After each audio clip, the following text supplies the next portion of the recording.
Good to go. Right.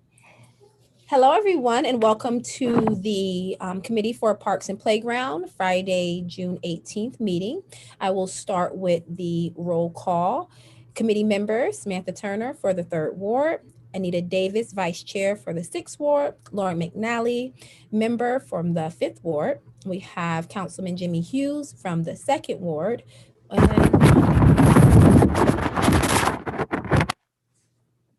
There she is. Now you'll see Ms. Anita Davis from the 6th Ward. We have Assistant Law Director Dana Lance. We have the Parks and Playground Director Don Turnage, Councilman Oliver, Julius Oliver from the 1st Ward, Assistant Clerk Jennifer Ozinger, and Head Clerk Valencia Morrow. Have I gotten everyone? Yes, we'll move into the second agenda item. You should have an agenda in front of you, and it's the unfinished business. We've had the conversations over our last 2 meetings. It's the draft language for the Youngstown tree ordinance. Excuse me, Chair. Yes. I just logged on. Just want to get myself on the record. Thank you. Yes, I added you in as I was admitting you. Thank you very much, Anita. We're gonna start with the draft language. Does everyone have a copy? Yes. Okay. Then I will turn it over to Assistant Law Director Dana Lance. And I do want to say that we did this in partnership with Legal Aid and the Healthy Community Partnership. They really worked really hard to draft this language, and I know it was a great help to get here. And they met diligently. Dana participated actively to get us to this space. So I just want to acknowledge that and show our appreciation for that help and support. So right now I'll turn it over to Dana. Dana. Hello, good morning. It's morning still. I think what you have before each of you that was sent is a framework for the ordinance. Having discussed the authority of the city to do this, we look to the revised code, which grants the powers for the city to regulate shade trees. Specifically, it says they may regulate the planting, trimming, and preservation of shade trees in streets, alleys, public grounds, and places, and provide for planting, removal, trimming, and preservation of such trees and other ornamental shrubbery. As many council people may know or recall, there had been a shade tree commission previously in existence, and I believe it was Councilman Swires who was the architect of that at the time. That was under Chapter 155. Well, the meat of that ordinance applied to what we did. It had reporting requirements and submission requirements to the Park and Recreation Commission, which, as we all know, no longer exists. That was a charter amendment that went into effect. So the basis and purpose of that Shade Tree Commission as it exists in the ordinances now can no longer be accomplished because the Park Commission is no longer effective. So in reviewing that, it was the desire of the park director. I think the legal aid had some direction in putting together some healthy living issues, and one of that was the shade tree issue. So everybody got together and decided to come up with some things that were important to include in a shade tree commission or board or whatever term that it is ultimately referred to ensure that we are complying with or creating a plan for shade trees in our city. In large part similar to what we would have had the Park Commission still been enacted and the Shade Tree Commission still been active. So what you see before you is a rough draft. There's a purpose establishment in that. There's also some administrative responsibilities, which we actually addressed and won't address through this ordinance. We actually addressed through the job descriptions of the city forester.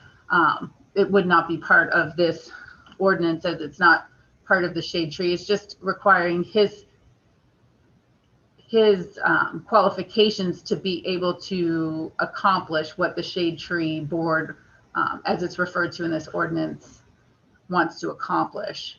So specifically, these are things that were discussed by the group. These weren't legal points that I submitted in any way, shape, or form. What I did was go through and make sure that we weren't going beyond our authority or conflicting with other parts of the codified ordinances. So Dawn can really speak to the forestry management plan, which would be part of the shade tree, and the particulars of the ordinance.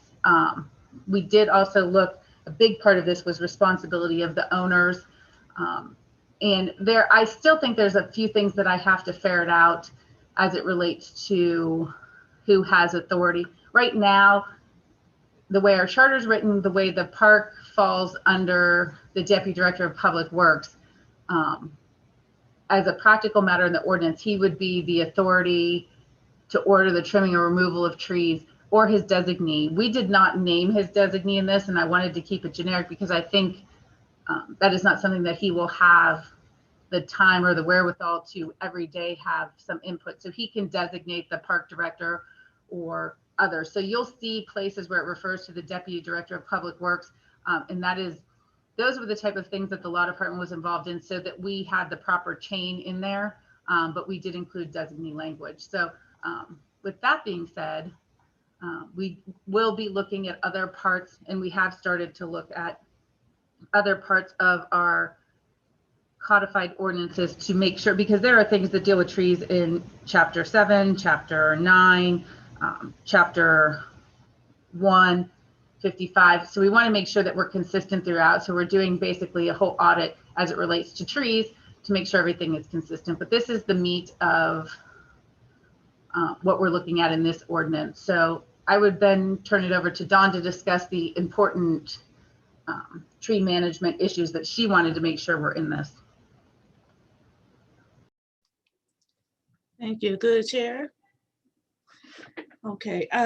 Well, with us being a Tree City USA, one of the things that we found it to be important to even keep that status is to make sure that we had something in place to assist us in the preservation of our trees, assist us in the quantitative count of how many trees we have. And as we all know, our trees are much older here, and there are times in which we are unable to account for all of our public trees underneath the current status of our employment that we do have, that being one of them being for sure the one forester.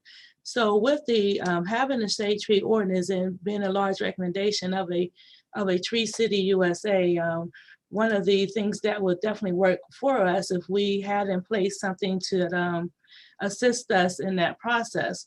And I wanted that for that board to also accommodate and accumulate everyone from all wards. So one of the things I definitely wanted to have in place was that all of our council men and women either elect someone from their ward through an application process that they would then have an interest in that. Whether it be one or two, depending on the size that we want that board to look like. And then through that nomination process, or even an appointment type of process, the consideration of that particular board would be like a subcommittee with our residents on hand. And they would then too, if they haven't already taken the courses that are offered through the Ohio Department of Natural Resources in order to gain certification to analyze trees and to provide information as to what trees should be removed or what trees should be planted in certain places. Our forester, of course, then too, would be part of that conversation and the decision making, but it would not be a requirement for them to have those licenses or certifications from the very beginning. But with those classes being that of a local level with no cost, we would be able to provide that opportunity to our residents to not only be engaged in what what the trees and the account of our trees looks like, but also engaged on informing us ahead of time when there are issues or concerns regarding our aging trees on all sides of town. Another aspect that was really important to me was just us having a plan out of every 2 years, updating what our trees inventory looks like. Right now, we have people that have actually gone out and done that through the volunteer work that from YSU, for example, or thing, but we don't have nothing in place to whereas we have documented. And this would go and coincide with the whole adoption of how we're trying to put in place a new updated version of our parks assessment. So, and having that additional piece too there. So those were some of my main goals that I definitely wanted to have in place, but I wanted the citizens to have an active engagement with that. And then with the forestry management plan, having him as a designee, he's typically are supposed to be providing courses and classes in order to keep and maintain some of his certifications. While we do that now, just by having him doing, for example, online courses or even doing some small meetings with our Boy Scouts or our Girl Scouts or groups like that, I find it be important for him to be able to get out and be part of the training of those obtaining their certificates to also participate and maybe even have those classes to whereas he is the facilitator of them. And this can be something through the urban forestry project that he does that we all could get involved in if time does allow.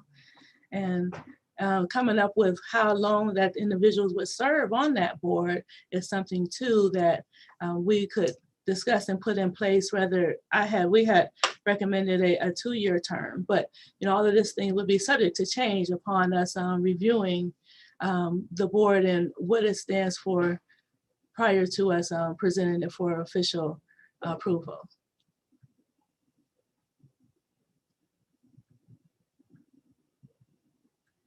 Thank you, Dawn. Do I have any questions from the committee? Lauren? Thanks.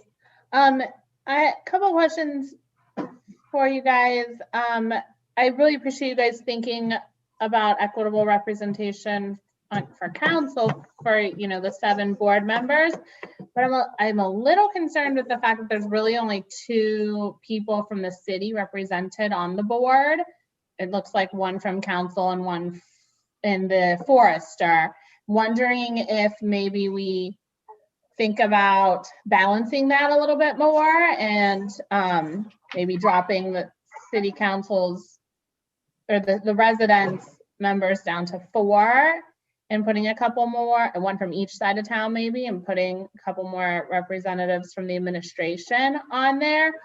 Only because sometimes, a lot of times we run into issues of the residents don't know what we're allowed to do or what our boundaries are, things like that. And if we have more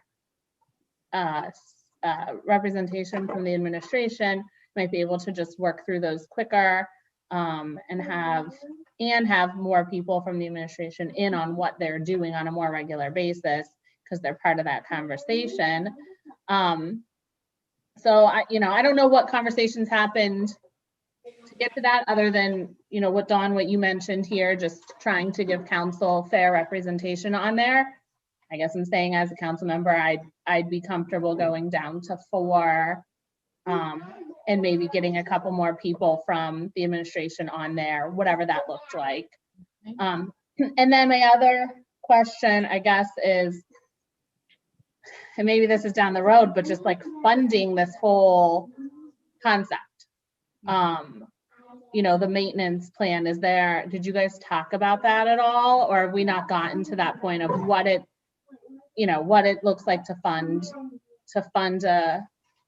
our tree maintenance program? Is that something the board's going to develop? Through the chair. Dawn? Yes. Well, and First, in reference, thank you for your input as far as the first statement that you stated, and that definitely is something that we appreciate, look into. But I guess we have the privilege of having our regional forester for the Ohio Department of Natural Resources actually lives in our area, and she has been a great implementation of this project. And she would be open to being on the board also. She definitely is not one of the individuals from the administration, but however, she would be a great asset to the project, she also is the one that develops and plans what goes on with our Tree City USA and keeping that status. And then as far as this would definitely be a volunteer in the beginning, and understood through that application that will be created for our residents.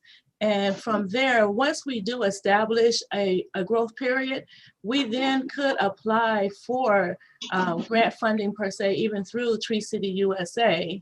But in the beginning, it would, if that hopefully answers your question, it would definitely have to be something that would be a volunteer status. You have a follow-up, Lauren? Yeah, no, thank you. Yeah, I just, I don't want to create something that then we can never put money towards or never fund to actually do the work. And I'm not talking, I understand that the people serving on the board is totally voluntary, but they need some money to actually get the work done. So I just, want to know if that's been thought of yet, or if that's something maybe we should think about, or if it's something we want to wait for the board to be established. Yes, through the chair, yes, it's definitely something that we have been thinking about. And honestly, individuals that have been doing like the tree studies already have volunteered already, they are definitely understanding. So it's definitely something that could develop once we have that board for sure, what that looks like. So we would continue, as be the overseer, and anything that is needed would come from our department, just as now. We just simply would have extra eyes out there to tell us, hopefully, ahead of time as we think forward on moving in another direction. Through the chair, Councilwoman Turner. Oh, yes, go ahead. Sorry. Councilwoman Kelly, I find that a very valid point when you're talking about the makeup of the commission or the board. I don't think when we were drafting this that was something that was actually contemplated beyond that's how the present board is established. It is presently consists of 7 members with the mayor or his designee, the park director or whomever, as an ad hoc member, and the forester as an ex officio member. So that is really why this ordinance in a draft form came for council to consider, because I think, as we know, even with other boards, it's hard to get members to show up and regularly meet. So we, in places where there were things like that for council to consider, we didn't change from what the prior ordinance was, and wanted it to be something you considered. So thank you for that. Yeah. Thank you, Dana. I just wanted to real quick go back to the funding of the program, and just for clarification, Lauren, your question is funding as far as possibly adding staff to it, and then in marketing and promotional materials to do their program work, or? I mean, I don't know that. I mean, there's going to be costs, right? Yeah, there's going to be costs to taking trees down, trimming trees back. Are we doing that stuff in-house? Are we contracting it out? Either way, there's costs associated with that. I see there's like Arbor Day events listed on here. So, but there's going to be costs there, and there's going to be, there will be marketing material and stuff like that around that. Just that, staff I would assume would come under, if we needed more staff, if we needed a second arborist or something like that, that would come under the Parks Department separately, I would think, under their staffing or our staffing levels in general. But just to do the physical work, if they're meeting 6 times a year, but then they can't actually, they're talking about doing all this stuff and then they can't actually do it because we can't fund it. And I don't know what the costs look like. That was my point, I guess. Like, what are some really specific goals that we could work back for from a cost perspective and see what it's gonna cost yearly or something like that to, because that, before we get everybody, ask people to be on the board, we need to make sure we can afford the board, I guess. Thank you. That clears up that point. And we're going to go over some tree removal funding at the next topic point. Anita, you had a question in regards to this piece? Yes, thank you to the chair. It was, I can't remember the name of the one who Don had mentioned. Does she reside here in Youngstown? Yes. I'm sorry. Did she live in Youngstown? I thought she lived in Boardman or Canfield.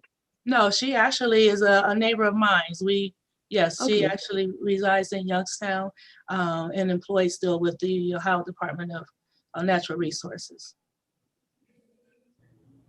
Okay, thank you. And I just had one more question. Dana, did you say that we would need to update and review the forester's job description? If I can through the chair, we already did. Okay, perfection. It's been approved by the Civil Service Commission. Great. Anita? Yeah, one more. So this number seems kind of open as to the number from each ward. Okay, so are we going to at some point set a maximum number, and would each council person then make the recommendation from their ward, and the board would have to approve it, or would council then have to approve the appointment? If I can through the chair, that's really for council to decide how you want this board to look, number of people, number of people from certain sides of town or each ward. That's really for council to decide. And I think you're uniquely qualified to understand how a council or a board works and what you think would work best. So we defer to this body or the park committee or council, because ultimately you'll be passing the ordinance as to what recommendation you think works best.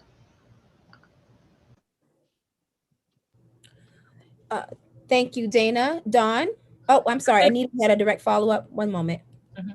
So there are no restrictions so far as the revised code. No. Okay, I just want to make sure we're clear. Thank you. Thank you, Anita. Dawn?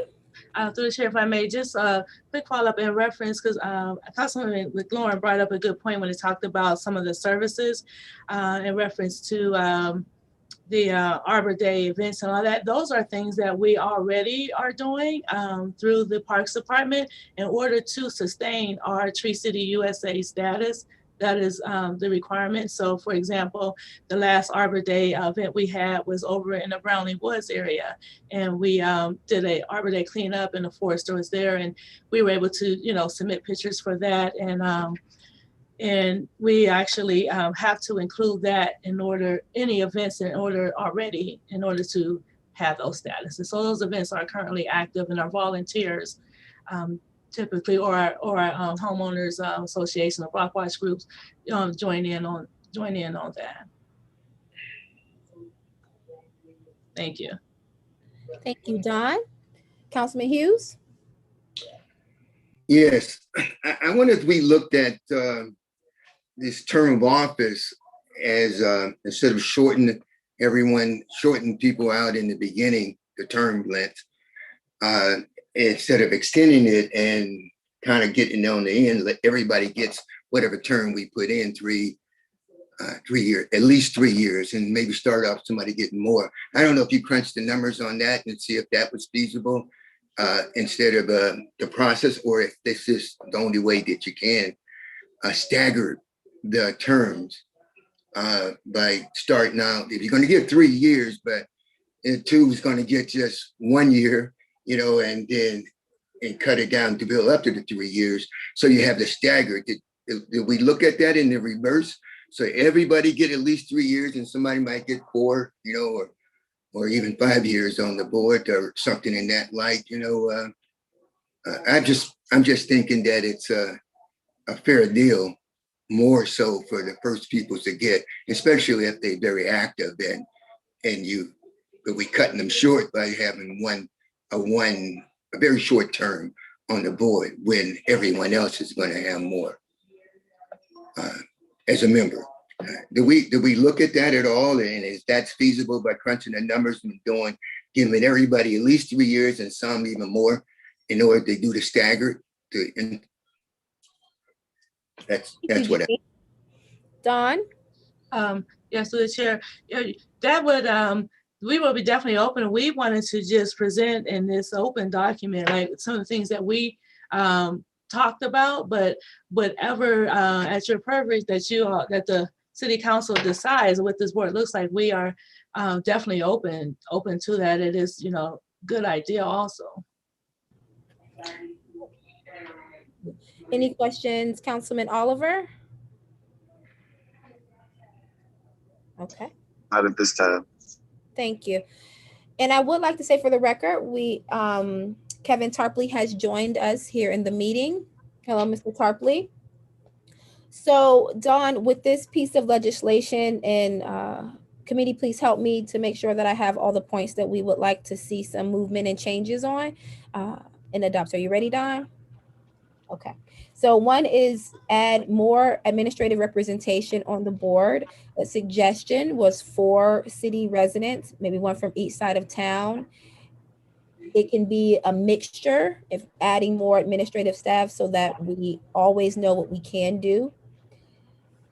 Councilman Hughes' suggestion, which is a great suggestion in regards to governance, is staggering the initial board or the inaugural board so that we don't have the whole board changing out at once.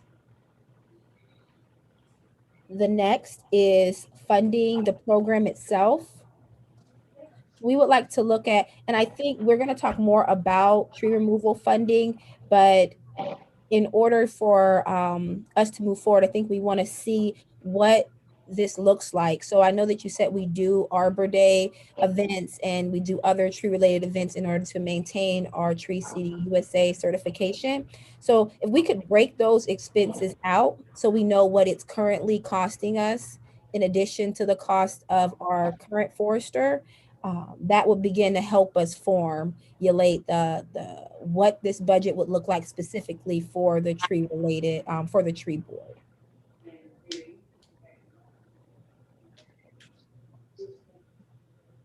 Does that sound correct, committee?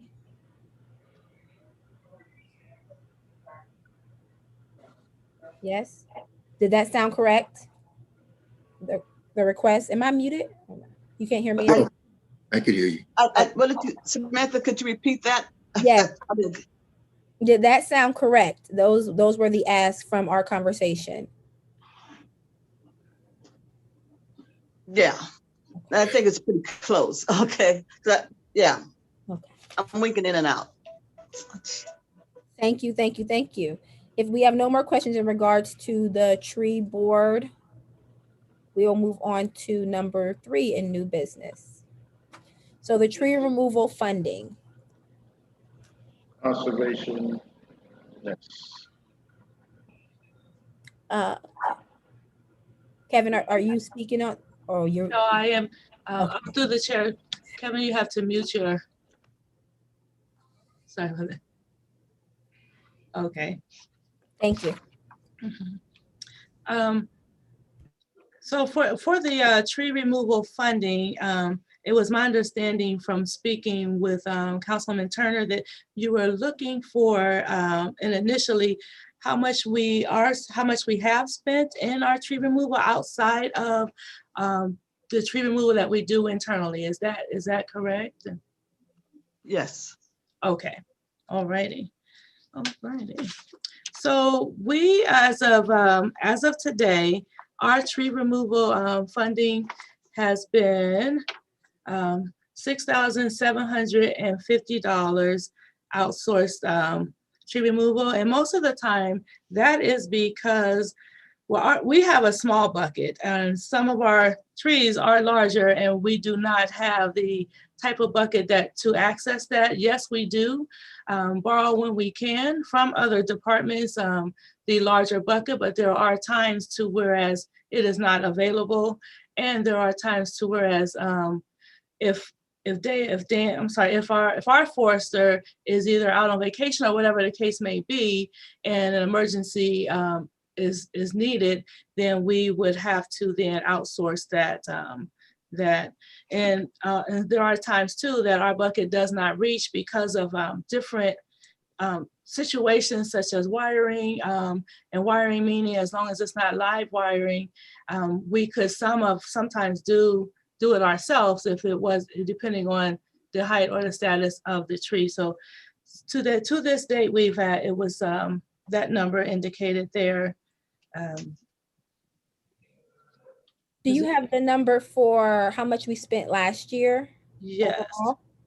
Overall? Overall, last year, it was $5,830.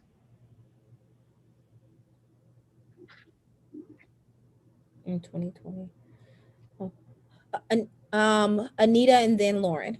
I think Lauren had her hand up first, though. Okay. Thanks. I want to ask, so we spent 5,000 last year and we're up to 7,000 this year, but how many requests have you had come in where you're like, oh, I can't afford it, or I need to subsidize from, a council member's discretionary or something like that? Well, how many we've had come in this year, I brought the total. We get requests all the time. We try to do them all ourselves.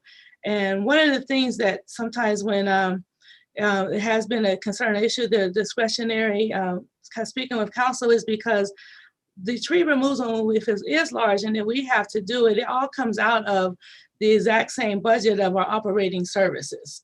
So meaning there is not a separate funding for that. So operating service also cost is where our vehicle repairs come from. So that's how it gets depleted really, really quickly. Because I know we're not talking about like the vehicle repairs, but like right as of today, that exact same line from operating services, our vehicle repairs is to this day is $26,626.08, and we're only in June. So that too is the exact same bucket to whereas the tree service comes from. So there has been, at the graces of the council men and women, they'll just assist us with a partial of it because they knowing that we're utilizing that exact same revolving budget from operating services for when we have to outsource trees.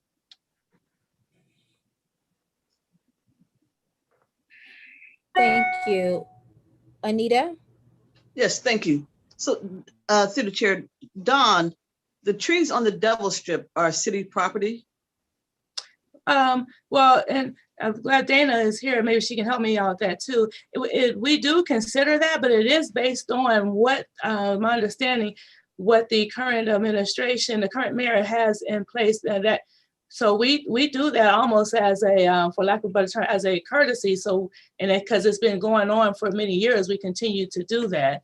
If I am wrong on that, Dana, please, refer that to me. But I know that that's what is currently written, that we are the ones that are, as a city, are considering that the Devil Strip trees to be ours, city property.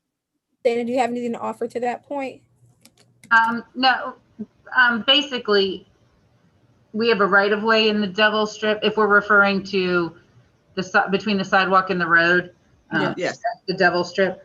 We have a right of way there, so we can prohibit people from planting trees. We can require them to be taken down and other such measures. As a result of that, we've also taken responsibility for the ones that are there because it's usually an issue where it interferes with lines. I think our ordinances now prohibit us from people from planting trees in the Devil Strip, if my memory serves. But those are some of the other ordinances that we've been looking at to make sure are up to speed. Okay, I don't know if I got. Okay, I'm not quite clear. So, are we responsible, or the city responsible for the trees on the Devil Strip or the homeowner?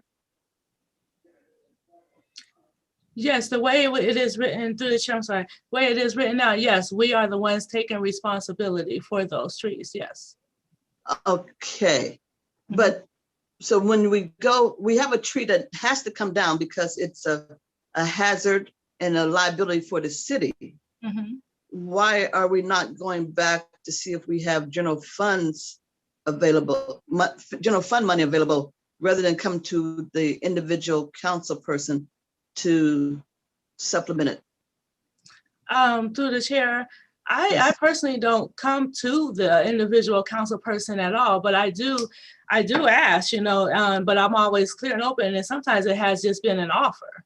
So I don't, that has not been my first go-to is to come to it. I do know that it's the responsibility of our department to do that. But when it gets later into the year and as that particular budget through operating services, that depletion gets there is mainly when I, either say I may have to wait for a moment or, because we don't have the equipment or to take down that tree. But definitely I know that is our responsibility and appreciate when it is an offer also to assist in that. Okay, and to the chair, I have like 2 more questions, if I may. Yes, you Okay. may. Thank you. So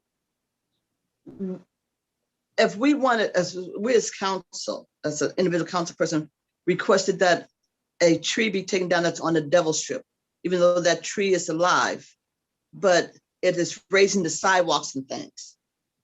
Okay, we would be able to, as a city, we don't have to consult the homeowner, and if it's and we just take it down because it's lifting sidewalks or whatever. I mean, so I'm trying to figure out what's the criteria, because when they lift the side, these trees are lifting our sidewalks. They're damaging the sidewalks. They're making the sidewalks, a hazard to walk on. So would that fit the criteria for taking down the tree? Through the chair, it could fit this. It could fit that criteria.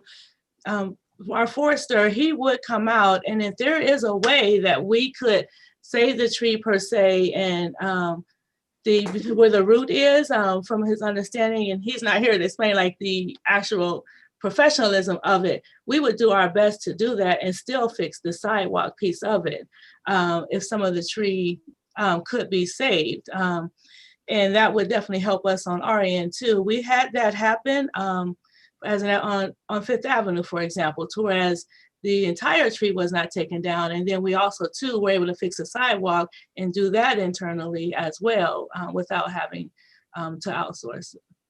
Okay, thank you. Thank you. Jimmy, you had a question. Several, but I'm short. I'm not going to try to make it long. My thing is the responsibility, I mean, the ordinance, or at least the proposed plan, and I don't know what's going on now, but the proposed plan put the shell on the homeowners and for removal and upkeep and whatnot there. I'm having a lot of my constituents telling me on their property, they have trees. And if the trees fall, they're going to damage their house. I get that. But these, the city, my understanding, has nothing in place to assist the residents. They're one saying that the estimate cost of removing some of these trees are well beyond their means. And it's not going to get it done. And they're not going to do, we've already had the infrastructure meeting that says that the sidewalk maintenance is the responsibility of the homeowners, the property owners rather. And so if it's in the Devil Strip or whatever, and if it damages the sidewalk, that responsibility for repairing it, he says, because council already passed the ordinance to make that the property owner's responsibility to maintain the sidewalk. It didn't say how the sidewalk got damaged. Now we got trees that's on the Devil Strip. I don't necessarily agree that that's not the homeowner's responsibility, because we already acknowledged, that there's an ordinance and that the property owners are responsible for the damage and upkeep of the sidewalk. And so these trees, this is back and forth. Like, we're talking about passing another ordinance with a whole lot of shell for the homeowners. And some of these costs can be enormous, I think. You know, they can be I know they're out of my constituents' means to maintain and pay for. I think we should really look at something, and we should scale back and assist the residents in some of these tree removal, especially if they're close to the edge of the streets for these some of them 50, 100-year-old trees, you know, and that they need to come down. I get that. I have numerous neighborhoods in my ward that it's just all forced up, and it looks nice, and it looked nice 50 years ago when they planted them, you know. But now these big oak trees that are staring at you, man, and they're taking out people's house, and my constituents are constantly telling me that they're not able to afford to remove them. I've had personally chipped in to help guide this and negotiate contracts with people to get them to lessen the bill, but still it's over most of my constituents' head. And so now we got the way this is the property owner's responsibility as written and as proposed, it's a whole lot back on the homeowners and requiring them to do something on the regular. I don't know, but that's a concern. And I have a hard time voting on anything that's going to pile on to my constituents' responsibility to do what they can't afford to do. That's about it. Thank you. Thank you, Councilman Hughes. I'll go to Lauren. Yeah, I don't think our conversation is about changing the ordinance to put the onus on the residents. Our conversation, or the reason I wanted this on the agenda originally, was to talk about funding it. We're not being fair in funding it the way that it's currently being funded, or not barely being funded. And so that's the conversation I wanted to have today about how do we properly fund it so that Dawn isn't struggling to take the trees down that need to come down, that are our responsibility per the current ordinance in the Devil Strip. And what does that look like? How much does she need? And that she's not taking trees down at the expense of fixing her fleet of equipment. Because if she doesn't have a fleet of equipment, she can't take trees down anyway. So, you know, that's kind of what I wanted to get to, was just the cost. And it sounds like, you know, you're spending maybe somewhere around, if I'm saying 10 grand a year right now, outsourcing. Do you need additional money to compensate for what you take down in-house as well? And do we need to expand that a little bit or restructure it to be, you know, X amount of money per ward? Or do you want to remove the funding of it, and put it into a different source so we can track it better from the trees, now that we're thinking about this new tree commission?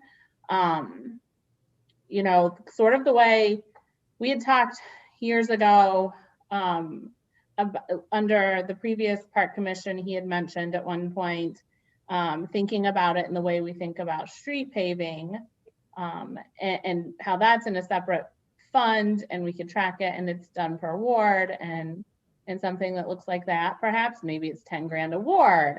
I don't know. That's what I wanted to get to, and I wanted to hear from the Parks Department about what's needed, and then obviously from the finance about what can we afford, or what do we think the best way to fund this is, so that we can then also track it. But to Anita's point, I wanted to ask Dana about the fact that if we're claiming in the ordinance that these trees are our responsibility, then can we legally do what Anita said and say, if we want to take down a tree that isn't necessarily dead, or that's in a Devil Strip corroding the sidewalk or whatever, that we can just legally do that, and the homeowner can't fight us on that. And before you answer, Dana, real quick, just so that I don't have to talk again, maybe in that tree removal fund, we throw a little bit of money to fix the sidewalk too, if we need to. But To the chair, before she get Dana, can I respond direct? Yes, you may, Jimmy. No, I was not referring to anything that Lauren was making a point of, or Anita Davis, point either. I was referring to the proposed memo that was sent to me about the responsibility of the property owner. That whole section in there is what I was referring to. If that's old ordinance, then I need to bring that up. But there's a whole list of things there that I was referring to that brought the cost to my constituents, the property owners. That's all I was referring to, not what any other council person brought up or anything else. This was the memo that was sent out to me proposing that we adopt or talk about. That section about property owners' responsibility is what I was referring to. Oh, okay. All right, Jimmy, thank you. I'm sorry, we had moved past that agenda item. I think that was the confusion. So you have reservations about the tree board memo that we were reviewing and the responsibilities that would fall upon the homeowners. Direct response, we was only on one.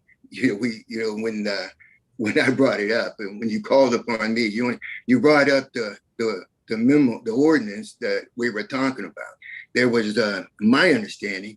You said you start off with that, and that's where we were at when, at the tail end of that, when I responded. So if we went past it, I missed it. So my apologies for that, but that was my only comment. So I just want to make sure, because I want to put the questions where they need to be so that Dawn can get us the answers and move through that. So we want to look at the responsibilities laid out to the homeowners in the tree board memo, correct? Yes, it says shall, the homeowner shall, and there's cost with that shall and responsibility. So now we're coming after the homeowners because when we say they shall do this and shall do that, and they don't do this, and then there's cost to, there's another cost, if not criminal, whatever, I don't know, but what's the penalties for not doing it, but it's the whole section is written like it's a lot of responsibility to the property owner. Okay. Well, we'll definitely flush that out and work on that more. Dawn, did you want a direct response to Jimmy? So what I'm here, if I can, I did write down that number, responsibility of the property homeowners. And one of the things that we did use the word shall instead of must or, like that is because we do understand that there may be a concern as far as payment for that. And we were only really in that particular section, it was only pertaining to the trees on the property itself. But the shall part is, is used softly, if I may say, or something too, whereas it's not really a must, because we will still continue to do what we can to assist. So for example, if a large branch did fall beyond their property, we as we do now, we come out and assist in removing that. Or they'll even drag it, our residents will drag it to a location that is off their property, allowing us to get to that. That's all. If I may, through the chair. Okay, Dana. So without going too far afield, when Jimmy's back talking about responsibilities of property owners, that shall provision is a mandate. So if that is not what is contemplated, we'd have to change that to may. However, under property law, under property common law, on property practice, under the revised code, and under our ordinances, property owners are responsible for trees on their property, dead, decaying, broken branches, the what have you. Jimmy is right, because I had, just by way of example, a couple trees taken down and we're in the $5,000 range, and I know I can't afford it. But this is a mandate. Enforcement is a different issue, but this would be a mandate. So if that's not what council contemplates, then we would have to change that or look at altering that, because it does impose responsibilities that are already, quite frankly, responsibilities under the law outside of this ordinance. But I just wanted to be clear on that.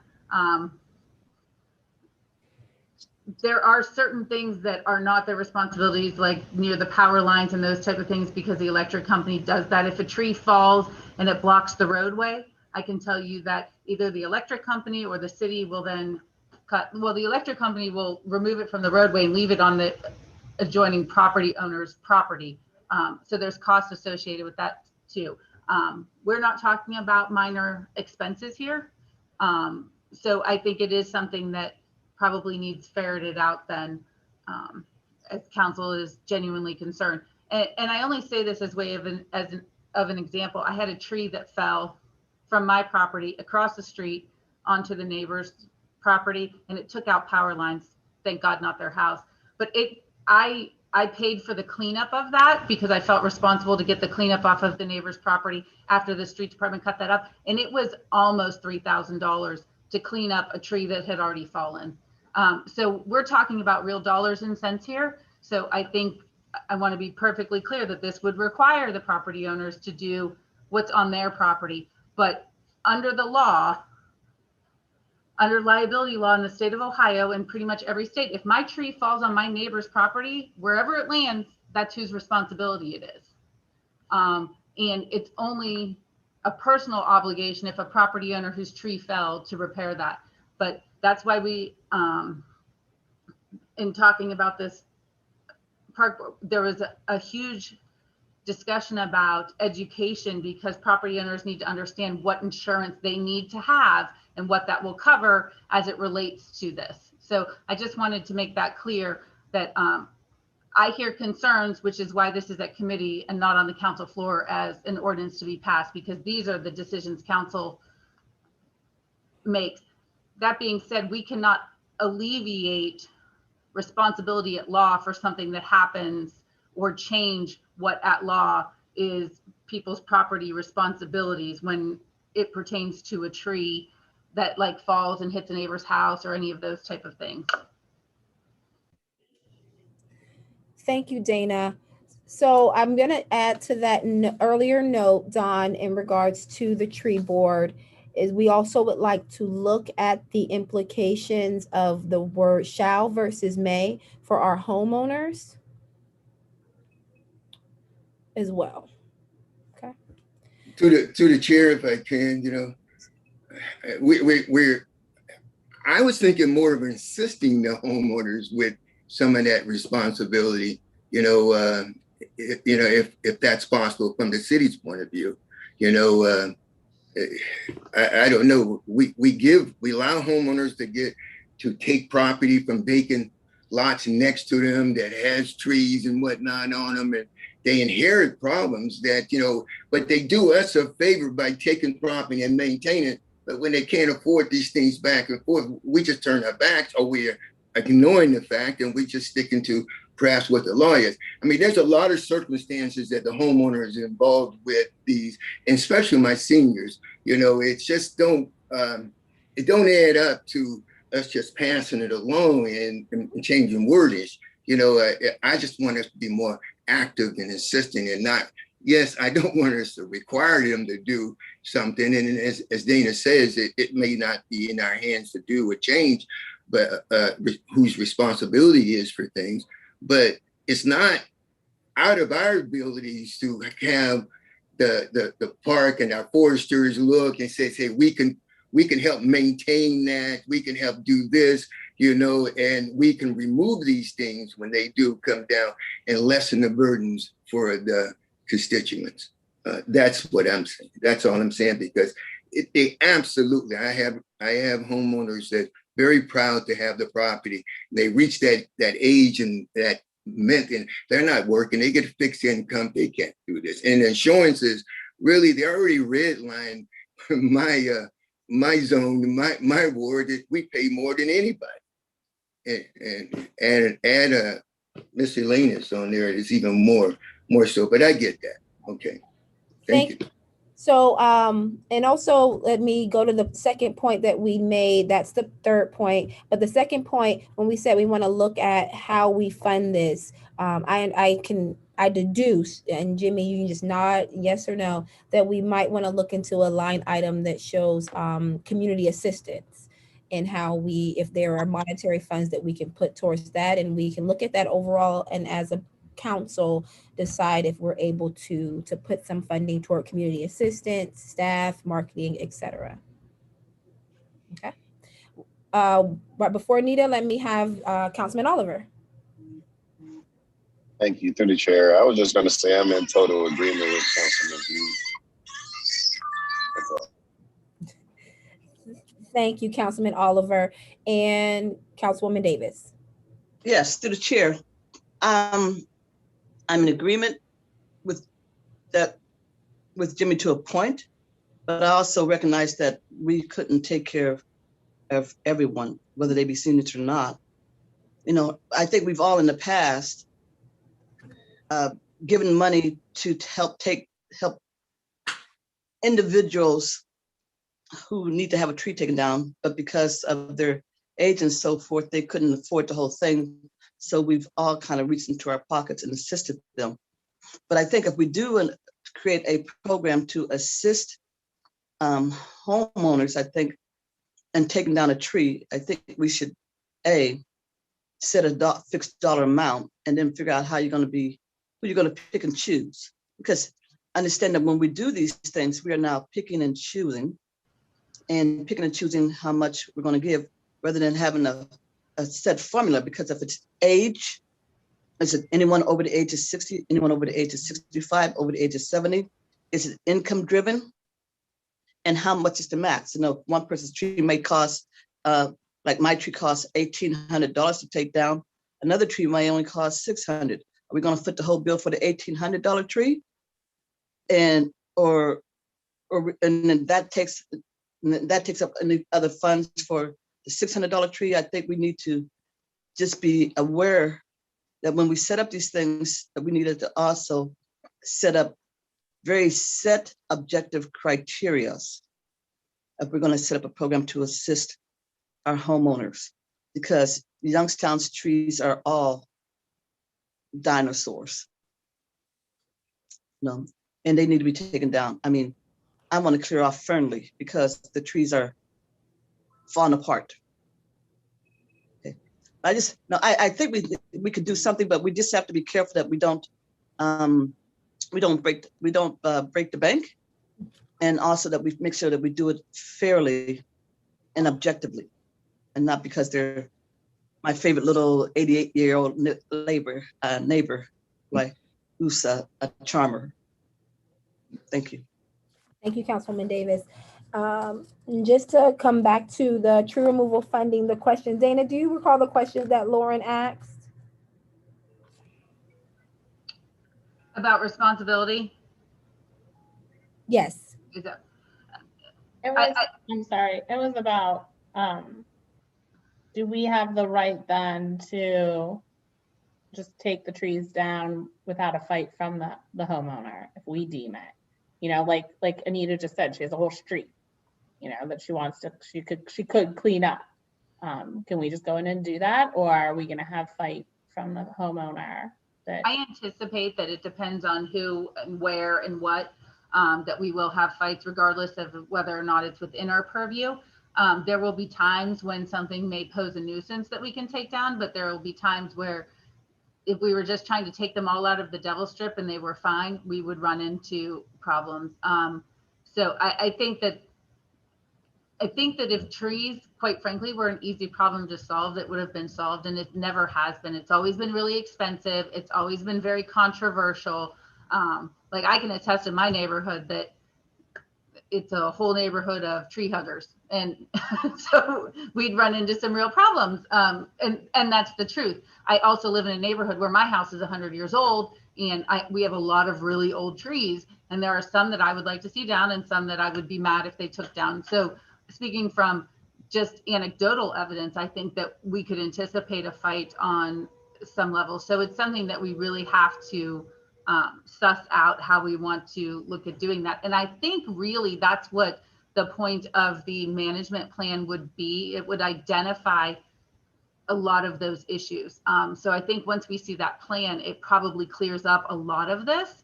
And it's kind of like chicken, egg, plan, no plan. We want to get that urban management plan, forestry management plan done, so we really have a better idea of what we're looking at.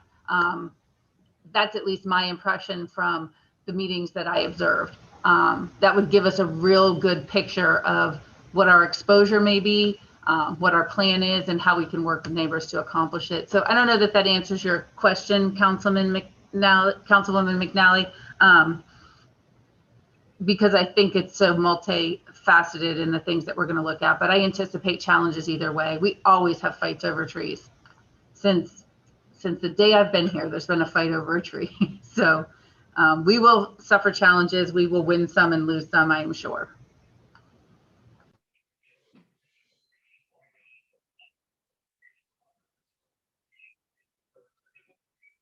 Okay, thank you very much, Dana. So under the tree removal funding, how do we properly fund the tree removal program? And I'm understanding that right now it's in operating services, and if we can look at how breaking that out. So that's a question I believe we need to pose to finance and Cal and his department, so that we can get some clarity on what we are able to do currently. Dawn? Thank you, good chair. Councilwoman McNally, we were talking about that too. She had, I believe I heard correctly, it's like, what can we do? Just throwing out ideas. And if I could add, one other thing, I definitely like the idea of separating that out. If you guys want to take that from our department completely, that too would be fine. And then we can assist just based on, the staffing. Increase of a part-time forester would also work as an option. And then another bucket truck. Our bucket truck, which is a small one, 2003 is the age of our bucket trucks, and oftentimes repaired, or most recently repaired about 2 months ago, again, in which that repair alone was $12,590. But we had to get it fixed, so that's the only one we have. So those are just some other, options as we, as a subcommittee, and appreciate, where we the conversation piece of some of the things that could also assist us in not having to go outsource if for that to happen. Thank you. Thank you, Dawn. I believe some of that was presented to the administration during budget time. So you have some of those numbers as well if we want to see that. Okay. All right. Councilwoman Davis? Yes, to the chair. So Don, what's the height for the bucket truck that we currently have, the maximum? If I could, Councilwoman Davis, I'll get that. That's one thing I did not get. I just know small and little. So I do apologize. I will get you that height. Okay. And to the chair, to Don, will you be available for a phone call right after this meeting? Yes. Thank you. Mm-hmm. All right. Thank you very much. If we have no more questions, Jimmy. Yeah, I'm feeling a certain way here, Madam Chair, but we'll move on past that as well. But I think, Don, I think realistically, there's a lot of demands for this tree removal and tree assistance and everything else.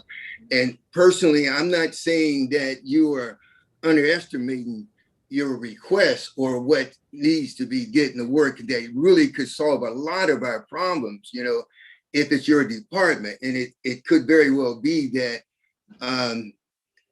we could put together a program to give the citizens more aid and assistance through your department if it was increased to some realistic way that we are providing this service, and but I understand that you may have asked for a different bucket truck on your doing the budgets. I personally don't recall, but one thing's for sure, somebody that do, so I'm not having a problem with that. But I just think that maybe we could look at it more in depth from that point of view and devise a plan or something that can give us significant improvement and see what those numbers are and what those figures would be and what you actually need. And that's not a forum for this meeting. I get that, but I'm just bringing this out because,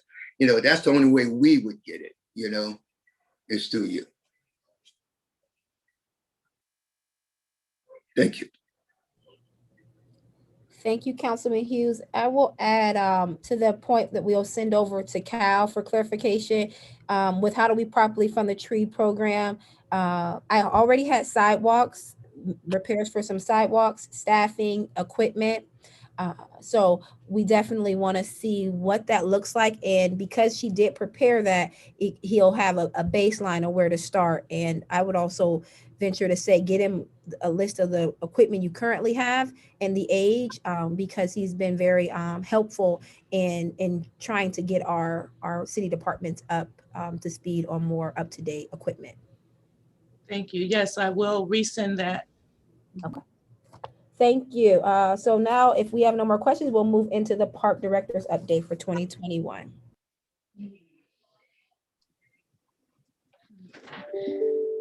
All right, thank you. Some of the updates, well, we all know as we are coming out of coming out of COVID looks like, the increased demand for being outside in our parks and recreations, even through commercials. And that does not exclude us, is very high. So our department, is responsible for operating many of our programs and independently using our staff to organize programs to well serve our communities, as well as we have our individuals that are somewhat, in my opinion, and as we assess our parks, which we have been doing, are eliminated from that process, like our senior programs, for example, or any programs that are available beyond providing youth services from the age of 5 and 17. We have a whole demographic that we are now have always been responsible before, but now at a greater need as we are coming out of that, out of our COVID-19 and what life should look like outside, and where we are now happy for people to want to be outside across the board, not only, in our area. It also comes on other challenges, but with challenges, we also do still have, successes as to where we are going. So some of the updates that I do want to actually, focus on is putting us in a place now to whereas we are an urban park system, we finally have that opportunity to be qualified for more grants and qualify for more assistance from the federal level. And that is a great place to be. But in the same time, we still have our equipment that is extremely aging. We hear that from our residents all the time, not to mention just the complete landscaping and the attempts to have that to a place where it is inviting, as well as programs. So one of some of the things that we have actively been working on is how do we reclaim and repurpose and even preserve the land and the spaces that we do have. And combining that with how I've been always talking about is we are in the process of including that in our park assessment, in reference to also giving us some recommendations through the YSU through their research and service. Now, some of that too has been put on hold as to why you haven't seen a lot of that to come to fruition is because the data that we definitely need when it comes to our demographics and our housing from the US Census will not be released, that particular portion of it, until September of this year. So I still am, we still are elated and working on that process. And that is one update that I wanted to provide. I don't think we're still doing it, but we do need a little bit more time so we can have that accurate data and to get accurate responses as to recommendations. Another update, our 2021 summer camp That is one of our staple programs that we have, and we are elated to say that as a city, we have been providing this. This is 111 years of programming at no cost to our residents. So that is something to be very proud of as a city through Parks and Recreation, that our program we're not just a babysitting service. We have proven to be and shown that we provide an educational aspect. We provide also fun while learning while fun, and then just simply being in a safe environment to whereas they can learn skills that they normally would not get, especially in our urban setting. So we continue to provide. Just last week, they started their swim lessons through that program, and we have several camps within a camp per se. We are also the youth will be participating with the Standball Theater program, and they will be actually putting on a play by the end of that. And our youth in our summer camp will actually be the producers, the writers, and inviting their friends and family and to come out and see their production. But they also connect with the Jewish Community Center in their summer camp. So getting involved with our youth and taking them outside of just what's going on in our city is what we have been doing through there. We continue to feed. Every Monday, we're feeding at all of our park locations that do not have a summer camp. But we also are feeding every day at Wick Park, our youth that are in camp, two meals a day. And so that too is an update. We are currently bringing back, starting July 18th through September 5th, Sunday Jazz in the Park. While COVID is still alive, we are moving that to Wick Park simply so we can be able to spread out a little bit more. And hopefully, we'll get back to possibly having Jazz in the Park at a different location on different days. We have in 2013, 2018, when I first got in, we had applied for a grant through Kaboom. And Kaboom, this is a playground grant that actually involves the entire community if we are approved, which we should know something coming in up next week or so.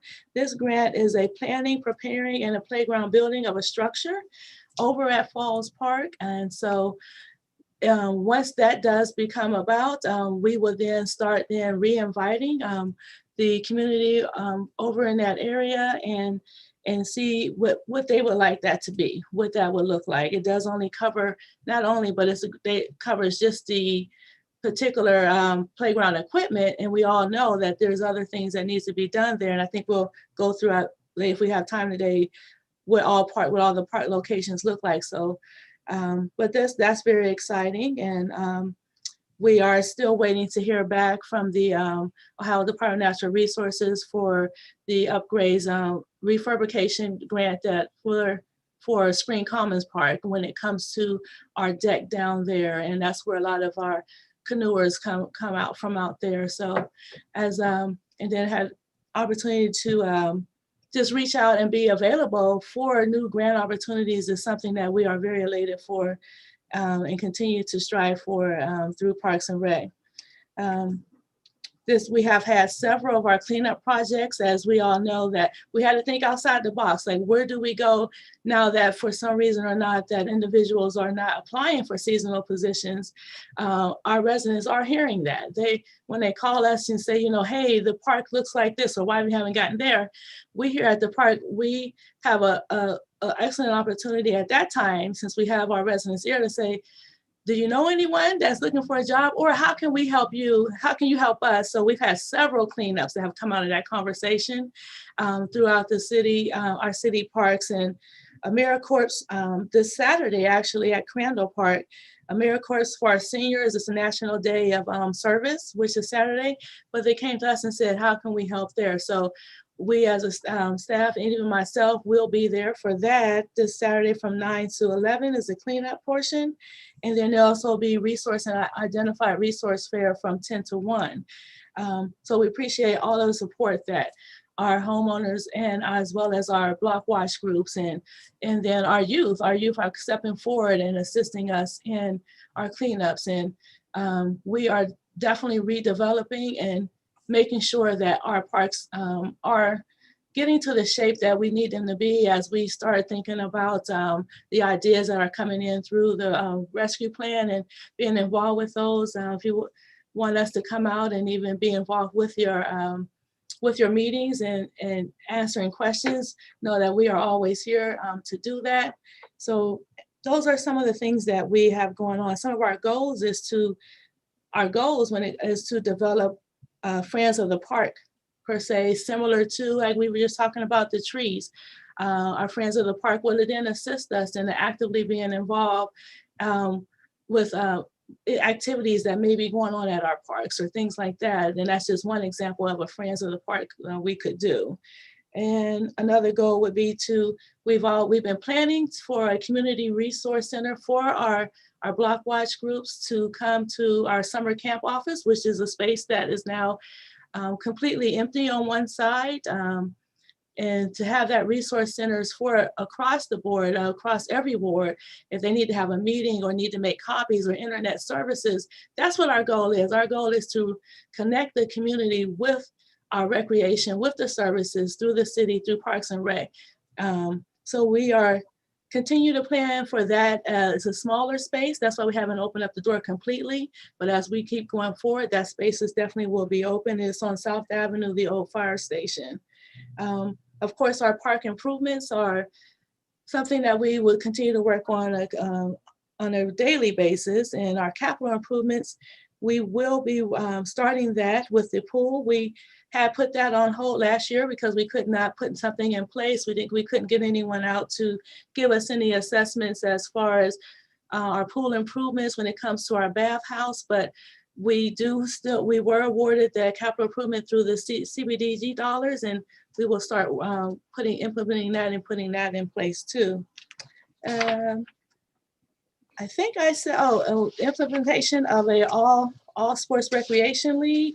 That recreation league, we would love to have a league to whereas they were offering all sports from football, of course, which is a staple in our community, but beyond that to soccer, to lacrosse, introducing other STEM programs and education programs through that all sports league. So happy to announce that we will be collaborating and meeting not only with Malik from our YPD department and with Guy Burney with SERV, but Youngstown City Schools, they now have a sports coordinator director on board and has reached out to us, and we're forming that. We have invited coaches from our Little League teams to assist us in that process because we wanted to start at least with the football. That invitation continues to be open. However, no one has responded to want to be on board, but we want to be able to create what that looks like together so there would not be no question as to what we can or cannot do, what those rules are and what you cannot do.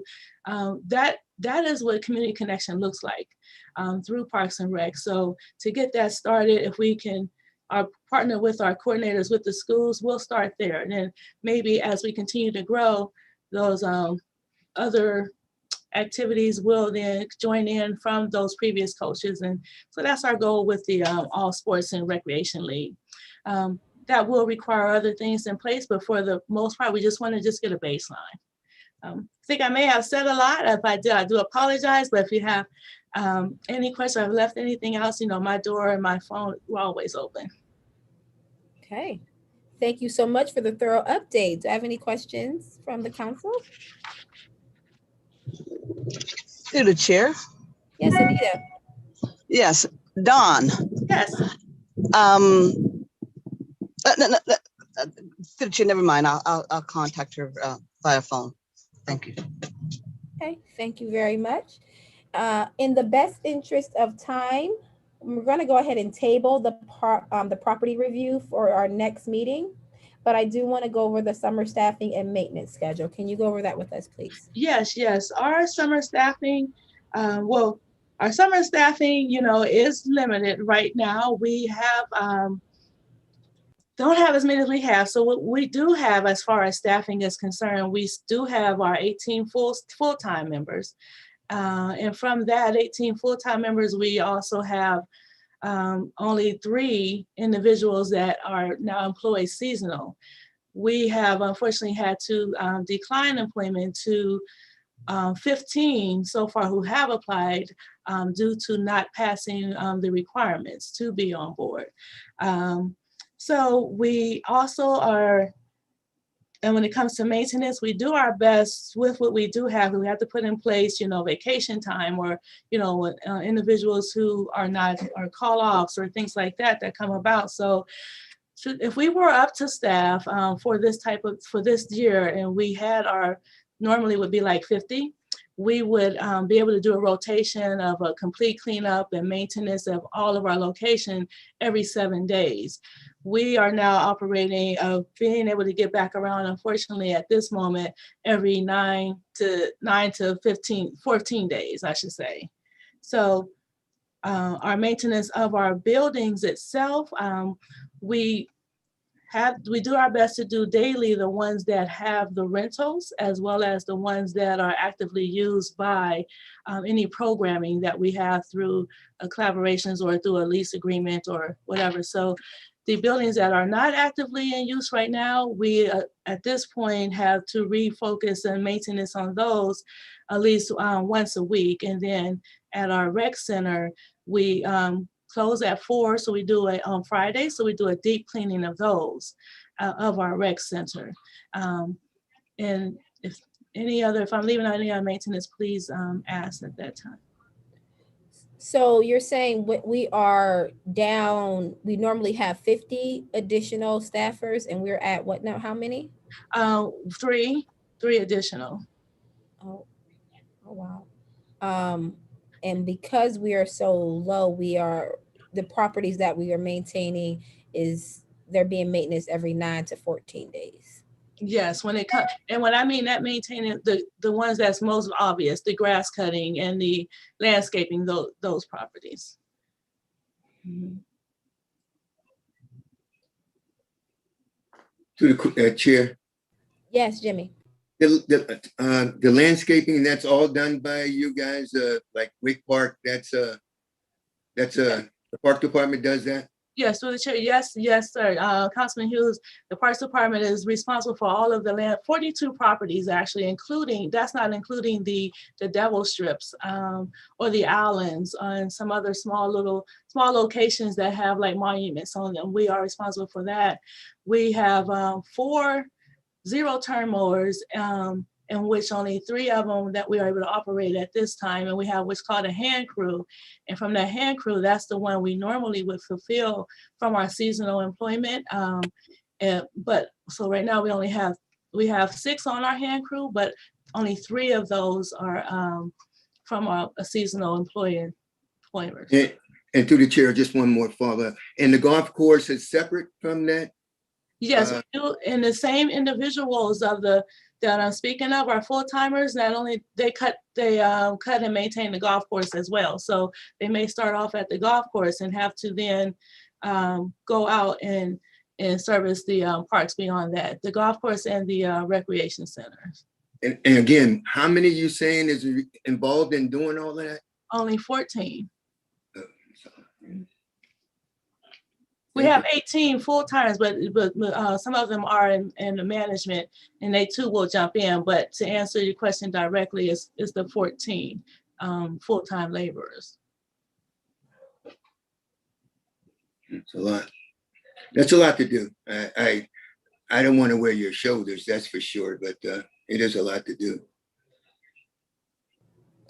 And thank you, Jimmy. And Don, we're currently still hiring, and we still have the posts out trying to get individuals for our part-time. Yes, yes, through the chair. We are currently still hiring, and we are working too with the TANF program through Jobs and Family Services, in which that will be a great experience for their youth employment opportunities.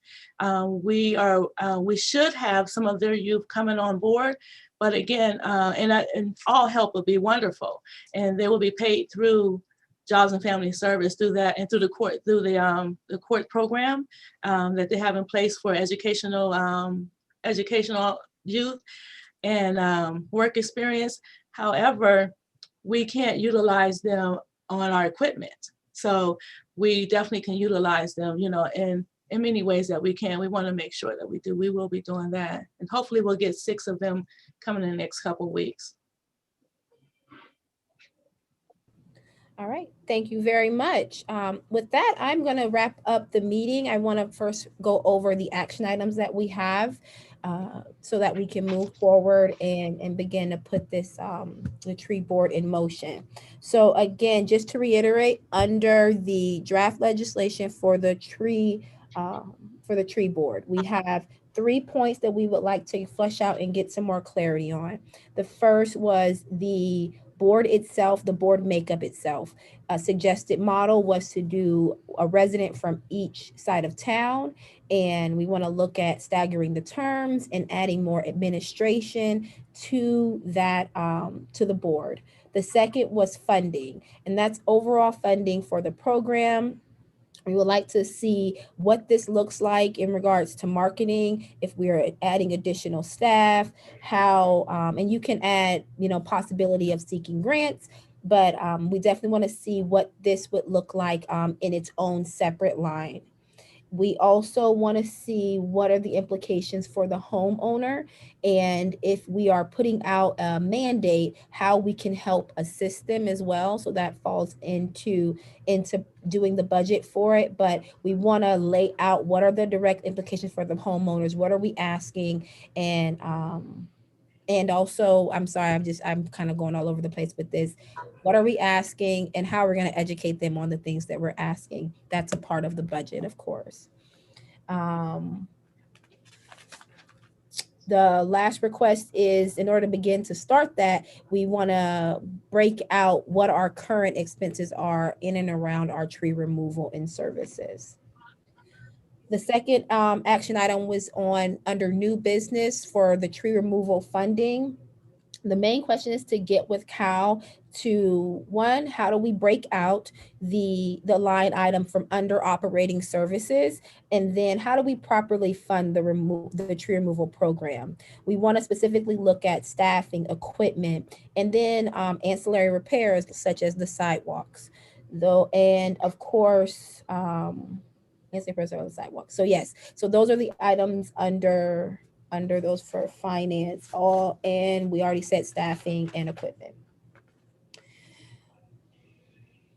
With that, I believe those are all of our action items. We're going to move into setting another meeting. I just have Anita here, so I'm going to reach out to the committee to see if we can get another meeting within the next 4 weeks. Do you feel that's enough time to flesh out some of those questions, Dawn? Yes. All right, great. I will send a note to the committee and see if we can work out a time and get you that information as soon as possible. Before I adjourn, do we have any other questions from the council body? Covered everything you're looking for, Jimmy? I'm good. All right. Okay. Motion to adjourn? Thank you. Anita's moved that we adjourn the meeting at 12:28. Thank you so much. You guys have a great Juneteenth weekend. Thank you.